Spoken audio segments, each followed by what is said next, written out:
How's it going, my fellow Homo sapiens? It's your boy, Uzumaki, and today I'm coming at you with my Majespecter Deck Profile. But not just that, a little bit of dialogue. So I went undefeated over the weekend with this deck build at my locals. Man, I was feeling pumped. I am so happy.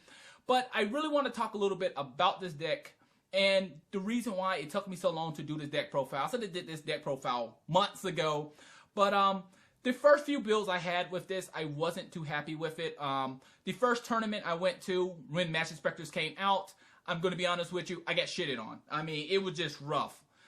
Pepe was coming up in the game, and I didn't know about Cosmos, and Cosmos was just getting in there. I didn't really have any defense. The second tournament I went to, I lost again. The third tournament, I topped, I believe, top 4. The next tournament, I actually won that tournament, and before everyone's like, oh yeah, you beat Scrubs, that's what people pretty much said. They said, well, you only won because everyone there sucks. So I'm like, okay, whatever. So the next tournament after that, I topped 2. And the tournament after that, I topped 4. Then I started to lose back-to-back because at that point moment, we had so much more Pepe players.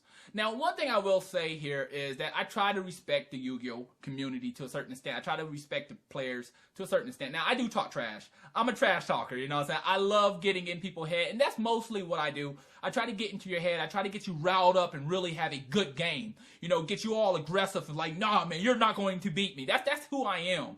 So, yes, I'm going to talk trash, but you know, you have people out there that really believe that they're better than everyone in Yu-Gi-Oh! And when you win a tournament, everyone just sucks. Even like over the weekend, went undefeated, and some of the key players was like, well, everyone here sucks. What's the big deal? I'm like, okay. You win, everyone was great. But I win, everyone else just sucks. But, you know, I try to respect the players because there's a lot of people out there that's really, really good. You know, over the weekend, there was a lot of great players out there, very big-time competition, and it was fun. I had fun overall. But to be honest, the main reason I switched this deck build up over the weekend was I went to a tournament in Gamers Guild, and I'm going to be honest, you know, it was a pretty big tournament. They had, I think it was a 2-box tournament, 2 box for Bosches tournament. It was a $5 tournament, so you couldn't beat that. $5, 2 boxes. A lot of people showed up, and I'm going to be honest, it was just embarrassing for me. First round, I got shitted on by Pepe. Going to be honest with you, I got waverinized, and I just couldn't come back from that. I mean, if you get 4 pendulum scales on the field, you get waverinized, it's pretty much over.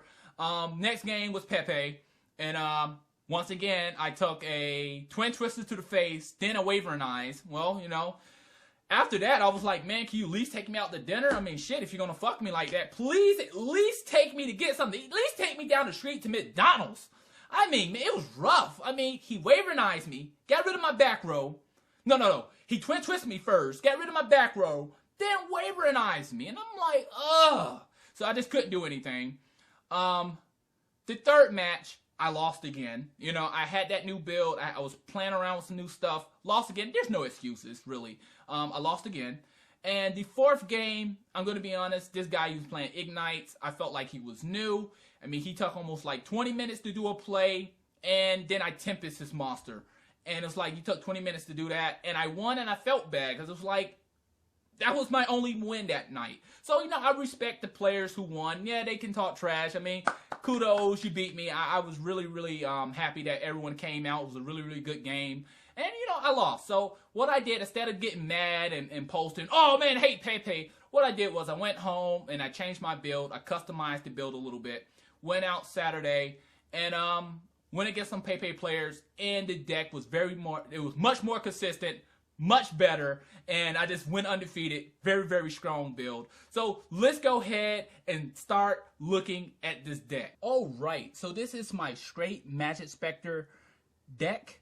I'm going to be explaining a lot of things about this deck and the main reason I run certain things. So if you're looking for a very, very quick deck profile, this is definitely not going to be this. It's going to be a pretty long deck profile. So let's go ahead and hop right into it. So first thing first, we're running 3 raccoons. So the first thing we're running the 3 raccoons, and basically he is the searcher of the deck. He's going to search out all of your monsters, hands down. He is great. You want to either open up with this guy, you can special summon him, normal summon, anything. If he special summon, normal summon, he's going to search a monster from your deck, add it to your hand. That is a Majespecter. I mean, he's too good. All Majespecters cannot be targeted or destroyed by your opponent card effects. So we got 3. Now we're running 3 Fox. Main reason, we run a shit ton of Majespecter trap cards, things like Tempest, and he searches out traps. He add it to your hand, and then you can set it afterwards. And now we have 3 Majespecter Toad. Oh man, I'm gonna be honest with you. I love Majespecter Toad. Like, the only reason, like, I feel like Fox is a little bit better is because he has 1500 defense. But Toad is awesome because he doesn't just search a trap card, he can search a spell card also, and he sets it. So that is just great. That's just great. The only bad thing about this is your opponent knows what you're setting. So, like, where Fox, you're going to add it to your hand. You know, you can shuffle your hand around, and they don't really know what card you're actually setting if you set more than one. But with Toad, they're going to know what you're setting at that point moment because you got to reveal that card. But Toad is awesome. I'm not going to lie, he's great. We run 3 Majespecter Cat, and the main reason is Cat is more for defense than anything else. Basically, if I'm pinning on summon this, I'm going to put it in defense, and I get that search at the end phase. I always love plussing. I love plussing. I know a lot of people, they only run like 2 cats. Me, I'm going to run 3. I'm going to be honest with you. Sometimes I open up very, very bad. I'm going to summon this bitch in attack mode. It happens, man. It happens. And then we're running 3 Crows. Now, once again, this is another thing. A lot of people's like, yo, they run only 1 Crow. I love running monster heavy. That's just how I am. I love heavy monsters. I'd rather have monsters in my hand instead of spelling traps because I can do a lot more with monsters in my hand. Crow's really, really decent for Pinoms. You know, setting them on the side. He's a good 5 scale because I really don't care about searching that spell card to a certain extent sometimes. And we're running 1 Unicorn. The main reason is Unicorn is great. Early in the game, I felt like Unicorn was definitely a win condition, especially if I get like a field full of Majespecters and I have a Unicorn on the field. I'm just going to keep bouncing monsters on your side. So I'll wait till you need something and I'll bounce it, or you go for it and see it, I'm going to bounce it. I mean, he's just a great card. He's 2000 attack, 2000 defense. Very, very awesome. I had him at 2 when I first built the deck and I felt like it kept clogging my hand, but now I have him at 1. Very, very great card. We're running 3 Eccentrics, and the main reason I'm running 3 Eccentrics is at first I wasn't running any type of blow up from the back row, so like things like MST, wasn't really main decking those. But not just this, Eccentrics really helped me get out Unicorn. Like, I have a scale of a 7 and a scale of 2, and I can Pinhole summon Unicorn from my extra deck or from my hand. Very, very great card. But not just that, I use her to blow up that back row, and sometimes my opponent might have monsters. I will Pinhole summon her and blow up their monster. It's great. I mean, you either blow up a spell or trap card, or you can blow up a monster if it's summoned on the field or something of that nature. So, very, very great monster. So, we're going to go on to the spells. We're running 2 Masters of Pegasus. Great card. I feel like it really speeds the deck up because you can tribute a Majespecter to special summon a level 4 or lower Majespecter from your deck, and once it's special summon, it gets its effect, so you know you're going to plus. But not just that, it gives your monsters 300 attack and defense, so that's really, really awesome. I mean, it doesn't sound like a lot, but Majespecters are very, very weak, and those 300 really, really adds up pretty quickly. So we have 2 Majespecter Cyclones. To be honest, I really haven't been using this like I really wanted to. Yes, every now and then I might use Majespecter Cyclone, but because I'm running 3 Crows, I just got it at 2. It's a great card, don't get me wrong, but a lot of decks now, your opponent monsters can chain. So like, if I'm going against Cosmos, I would most likely side these out because if I target a monster, they're probably going to just tribute it off. But overall, it's a good card. I mean, it destroys them. It tributes one of my monsters and destroys one of my opponent monsters. So it's not horrible, but it's pretty decent. Especially if they have something like World Decree. Sometimes people play World Decree, or they have something where they can negate a trap. Well, guess what? I still got spells here also. And now we're running 3 Twin Twisters. Oh, buddy. This card's seen a lot of play over the weekend, especially when it comes down to Pentacles. Your opponent set up two monster in the pinnable zone. Guess what? Twin Twister. You set up that nasty back row. Twin Twister. I always have cards in my hand because a Majespecter is always searching and adding something to your hand. So Twin Twister, I feel like, is a very strong card this format. Now, one card I gotta say that was definitely the VIP over the weekend was my Mirror Moon Shields. Now, it's funny. When Majespecters was first coming out in the OCG, I played this deck on Dad Pro and Yu-Gi Pro like every single day. I was just so crumped, and I had Mirror Moon Shields at 3, but one thing I found out that it kept clogging my hand on the video game. I just couldn't really use it because Majespecters was just so godlike when it was on Dad Pro. But when when it came out in real life, when it came out to TCG, I put this down to 1 because in the game it kept clogging. And then I found out that it's like, I really don't need it because it's like, okay, I have one Majespecter on the field and I finally equipped this card to him. I'm most likely going to tribute it off. But as I found out, you know, as time went on, I found out that this card is really, really good because my monsters are so weak. My opponent cannot target them or destroy them. So the only thing my opponent can do is punch over them. So what I start doing is I just put this up to 3. And it didn't clog the hand. What I did was I just equipped it to my monster and I stalled. I'm going to be honest with you. Because my opponent needs something to destroy this before they can really go off and do anything. And if my opponent special summon like 5 monsters, I can just tribute my monster off. And this will probably go to the graveyard. I pay $500 to put it at the top of the deck or at the bottom of the deck. You know, so it's a very, very great card.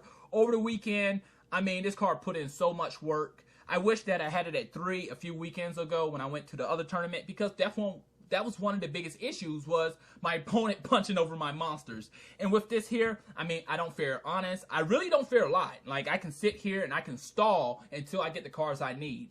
Or my opponent has to blow this up.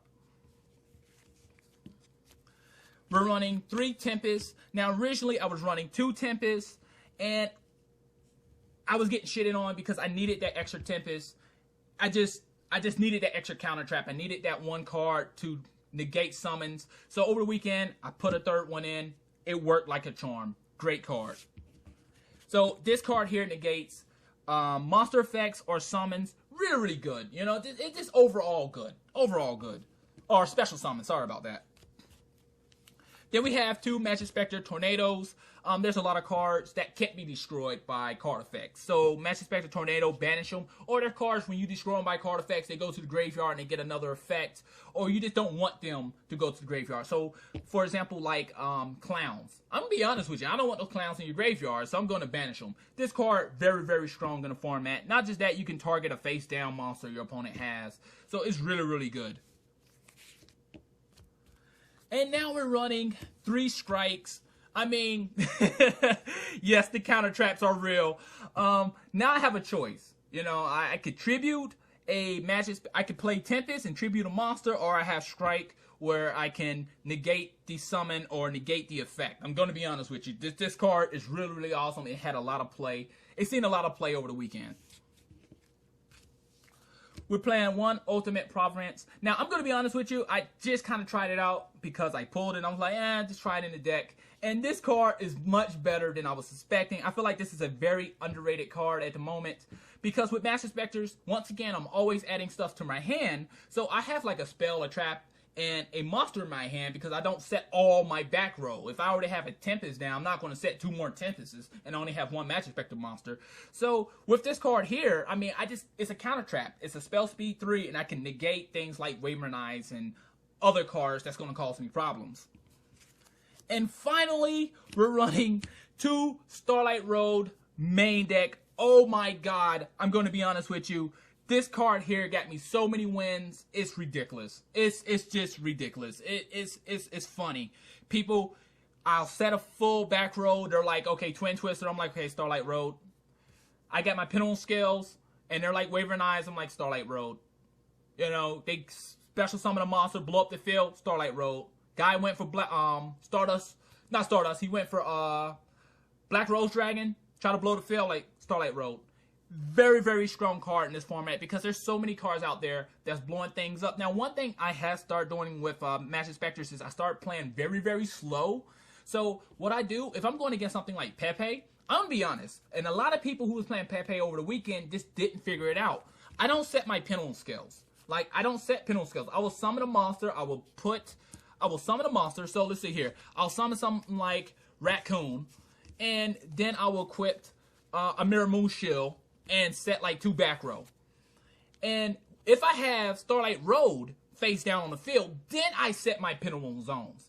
Because once I set my pendulum zones, they're like, okay, Wavering Eyes, okay, what's up? Starlight Road, go for Stardust. And this really it changes the game. It changes the game. It's very, very strong. Why am I not running Wavering Eyes? Well, I took Wavering Eyes out. I'm going to be honest with you. I feel like Wavering Eyes is a good card. It's not a good card. It's a great card. But I feel that it's not really a card that I want to run into the deck. I didn't like it at first. I mean, because like if you're going against something like Pepe, it comes down to whoever have Wavering Eyes. If you have 2 scales on the field, and I have 2 scales on the field, if I Wavering Eyes you, I win. You know, it becomes a chicken. You know, if you got Wavering Eyes face down, you're going to try to wait till your opponent Wavering Eyes before you can Wavering Eyes. And I felt like I was focusing too hard on Wavering Eyes in this deck. I just did not like it. So I took my Wavering Eyes out and put Starlight Road in, because I really don't care about you Wavering Eyes your own monsters, your own pendulum zones, but you Wavering Eyes my pendulum zones. So guess what? I'm going to negate that, and I'm going to bring a Stardust on the field. That's right, buddy. So let's go ahead and talk a little bit about the extra deck. And yes, I'm not running Majespecter Magicians. I said it before. I don't really like Magicians. I'm going to be honest with you. I don't like that build. I really like the pure Majespecter build. It's really, really awesome. Now, yes, I admit, it is not that competitive when it comes down to a hardcore Pepe deck. I mean, you really have to put some thought behind it. You really have to make your plays very careful, because Pepe is just a very, very strong deck. And when it comes down to Cosmos, now I can beat it because I have the Mirror Moon Shields in there. I'll stall them off for a while, or they try to special summon. I'm going to negate those effects. I'm going to do something. So for our side, we have 2 Secret Villages. So this card I feel like is pretty strong for other decks. So things like Cosmos, things that's not Pepe, because Pepe plays a lot of Pepe and Magicians. They play a lot of spellcasters. So basically, if you got a spellcaster on the field, your opponent cannot play spell cards. So basically, this is just to kind of lock them out. And then we have 3 Goshen Match. Goshen Match is a very awesome card. I mean, I use it. Most of my extra deck and side deck is going to be some type of things for Pepe hate, because you need to pendulum summon and you need to go to the extra deck. And Wavering Eyes says, Goshen Match says, well, you better have that same type. I'm going to be honest with you, the same attribute. So a lot of decks out here, they have mixed attributes when they go into their extra deck or something of that nature. Well, guess what? Make sure you have that right stuff. Make sure you have the correct things out there. And this is a good card overall. I mean, it doesn't just hurt Pepe, but it hurts a lot of other decks also. We got that 3rd Starlight Road. Yes, just in case, that 3rd Starlight Road sees some play, definitely. We got those Iron Rolls. And basically, if I'm going against a deck that wants to banish a lot of stuff, we got that there. I really haven't used this often, this format. It's like one guy who plays a lot of banish things, and I still don't even get to use it. We have 3 MSTs. And the main reason for MST, we had a 3rd wall in there. 3 MSTs was before I got the Twin Twisters, so I haven't actually took these out. I'm probably going to put something else in, but right now they're just kind of in there. And then we have the 3 Flying Seeds, and the main reason is a lot of people's going for his seeds. The only thing about Pepe, if you give them this, you got to make sure they don't have any tuners, because they'll most likely go for a synchro at that point moment and blow it up or sync up with it. So you try to wait to see what they have, make sure they got their normal summon, and when they do special summon, then, you know, you give them a Flying Sea. And finally, we have our extra deck. So we have just some regular level 4 monsters. So, you know, we have your Silent Art 101. I'm going to be honest with you. If I'm hurting, if I'm like in danger, or I'm losing, or I'm just in a very, very bad situation, yeah, I'm going to go to my extra deck. But mostly, I'm not going to go to the extra deck. Like, you got to either I'm going for game, or I'm desperate. So a lot of these cards really don't see play except like Stardust. So, you know, we got your man here. He's going to bounce something back. We got the Cowboy to burn things. We got a little stall here, so your opponent has to destroy it multiple times. We got 2 lightning Chidoris, and basically what it's going to do is try to bounce something on the field to put it at the bottom of the deck, and then put something that your opponent has face up on the top of the deck, so they'll draw into it again. You know, this is another level 4. He searches for Penarums. We have our Black Rose Dragon. We have another Gaga Cowboy, and then we have our Ghost Stardust for the Starlight Rose. So I'm not running Supercell, and the main reason I'm not running Supercell in this deck is I feel like Supercell is only good for late games. There's not a lot of stuff out there. There's not a lot of people that's running Skill Drain. Like if Skill Drain was at 3 or something of that nature, yes, I would probably play something like Supercell. But, or a lot of people was playing something like, well, I believe it's last turn or something of that nature, when your opponent special summon a monster, put them in defense. I really don't have issues with that. So Supercell, yeah, it's good because you can shuffle, I believe, 5 cards that's Majespecter back into your deck and draw a card or draw 2 cards. But overall, it's only good late game. It's not good early game. It just clogs the hand, and it was just a dead card. So I took that out, and I put in the Ultimate Providence, and I'm going to bump this up to 2, and I'm going to take some other stuff out. But overall, that is my Majespecter deck. Please let me know what you think about it. Do you like it? Do you hate it? So that's all I have for you today. Please rate, subscribe, and comment. It really helps the channel. Thanks for watching. Matane.